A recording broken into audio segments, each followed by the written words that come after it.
As you can see, that has been ground away, not straight. A big dip in it here.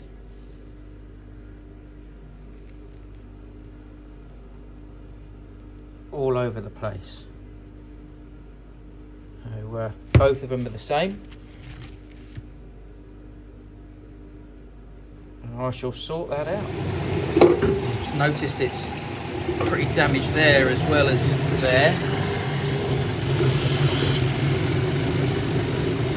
There's that dodgy edge, but it's on there, so it looks like it's starting to come back together. There's still a bit of a gap on that one, but we are getting there. And now it's off. You can see